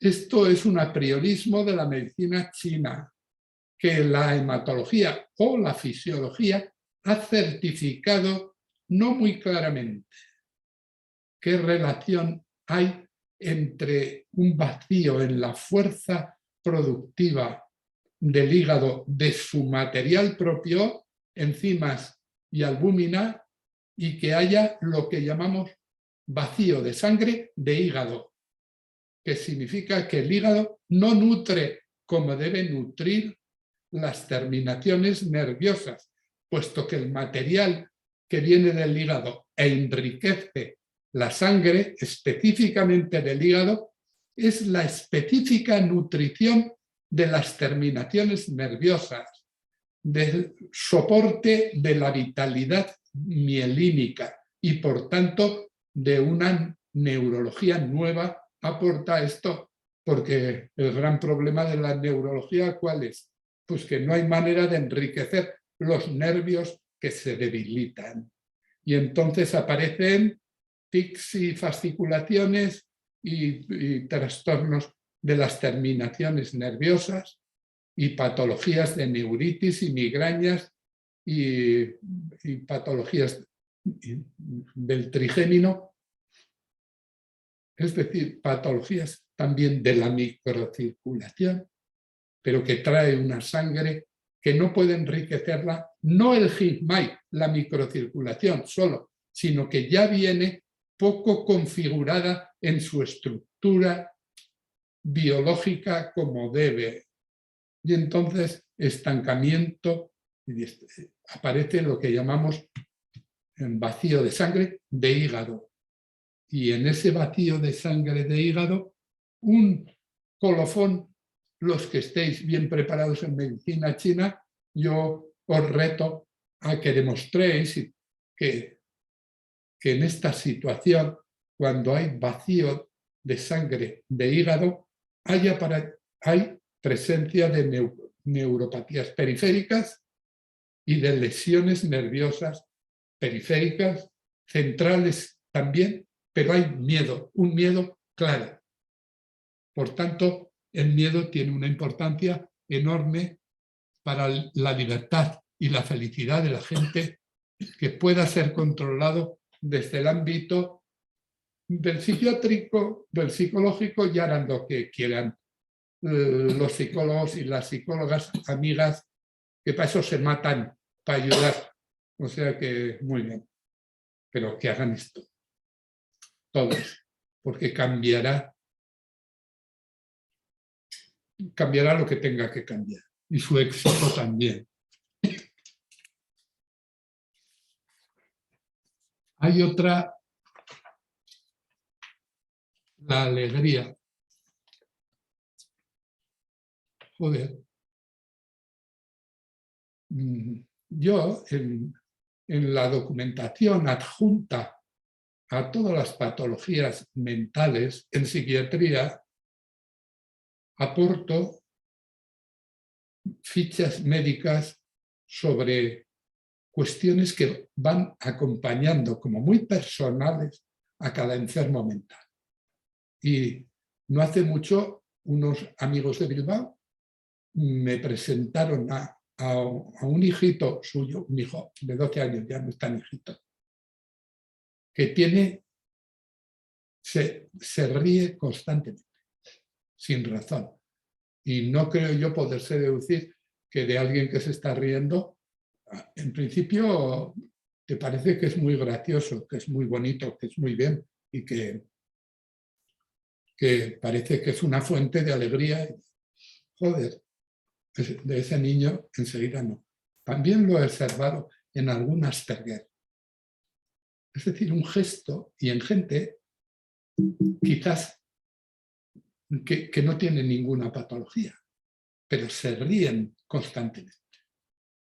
Entonces llaman simplemente la atención, pero cuando constituyen un problema, porque la alegría está ligada a otros síntomas de otra cosa, entonces el que se rían constantemente, la risa sin razón, se llama, pues joder, es que los padres se preocupan. Un niño se ríe sin razón cuando tiene un fuego en el corazón que late. Es decir, un fuego en el corazón que late paralelo a un fuego en el corazón que siente, que está en la corteza cerebral. Y como conclusión, tiene una alegría absurda, que también está asociada a taquicardias, aunque las taquicardias pasen desapercibidas a veces. Esta es la causa fundamental de la alegría. O sea, venga la alegría que induce un calor en el corazón bueno y está alegre hasta que llega el momento de no estarlo. Pero cuando hay una patología de la alegría, hay que pensar en el corazón que late, guión, corazón que siente, con un fuego que con frecuencia viene de un vacío de yin. El niño por la noche, el niño ese que se ríe por la noche tiene un calor extraño y fuerte, cosa que todo psiquiatra infantil debiera entenderlo, puesto que se trata de una desarmonía neuroendocrina, con una adrenergia más poderosa que noradrenergia y un simpatismo mayor que vagotonía. Por eso no duerme o duerme mal y por eso tiene esos calores y por eso desatiende en el colegio, porque todo es una cadena de fracasos que están ligados y que un buen psicólogo tiene que entender la cadena entera. Ya, por favor.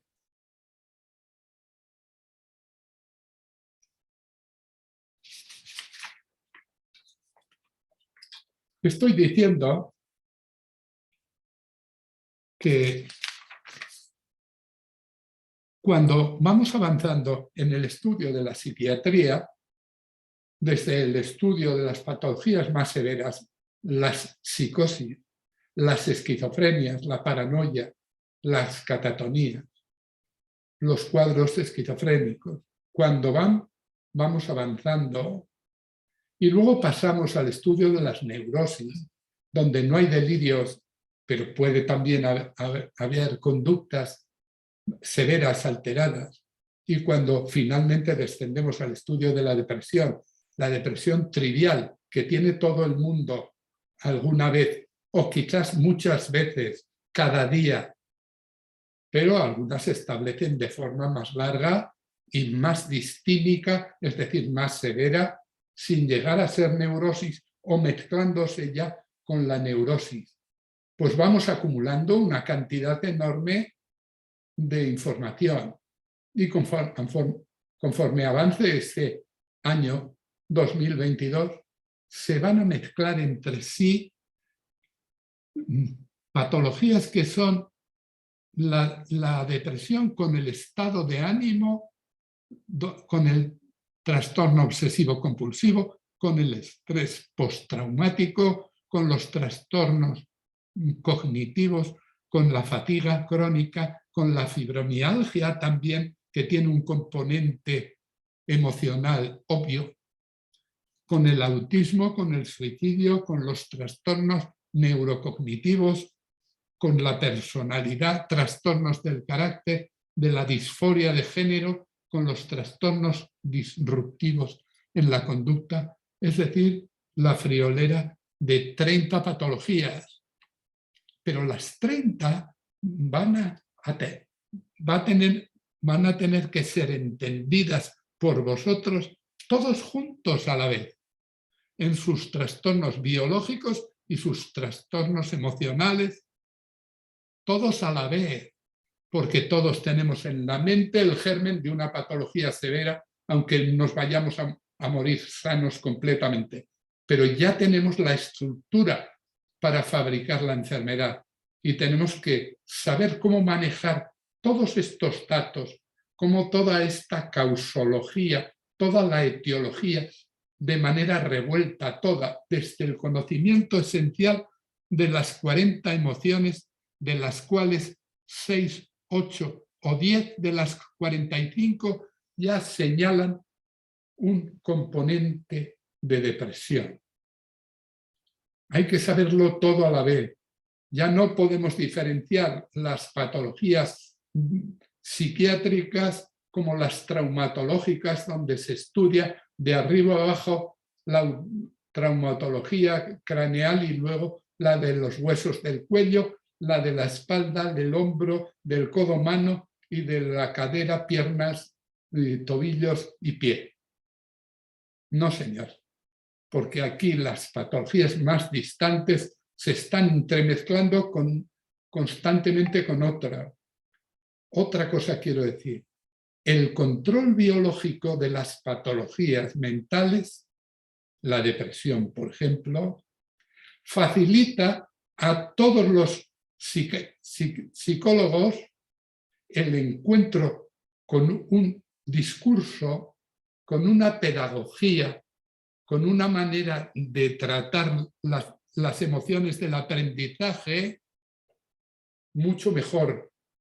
Va a resultar mucho más fácil, porque ya la biología del sujeto está predispuesta a curarse una vez que ya el elemento orgánico lo has regulado.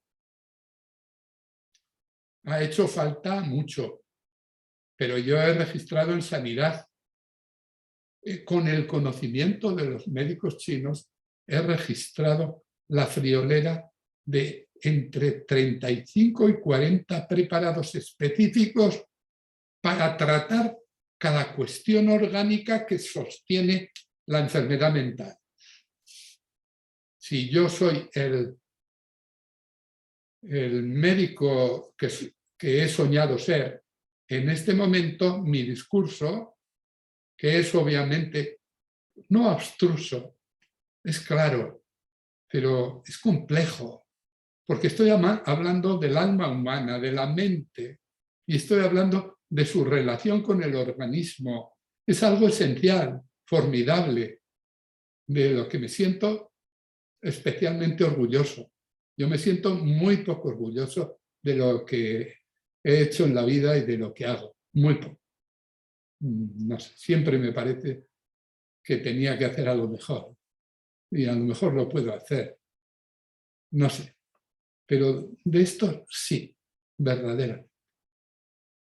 Así que dentro de un año saldrá a la luz un texto de psiquiatría, en donde todas las lecciones que estoy dando durante el año estarán. Será un libro de 1500 páginas, que lejos de asustaros, aspiro a que al final soñéis con tener este libro, el libro de psiquiatría, porque pretendo con él marcar una pauta. Es decir, con todo el orden y el desorden que produjo Sigmund Freud y el psicoanálisis, y después con todo el orden, más orden que produce la biología. Así que a todos vosotros, de nuevo hoy, un entrañable abrazo. Gracias por estar ahí. No hace falta que os diga una cosa, que os voy conociendo sin tener, algunos porque me llamáis, y os voy conociendo, y que tenéis que prepararos, puesto que si os conozco os quiero mucho, no se puede evitar. ¿Y cómo os voy a conocer? Si estáis a ese otro lado del mar y de los Urales, no sé cuándo, no sé, pero estoy seguro de que os quiero cada semana más. Un abrazo entrañable.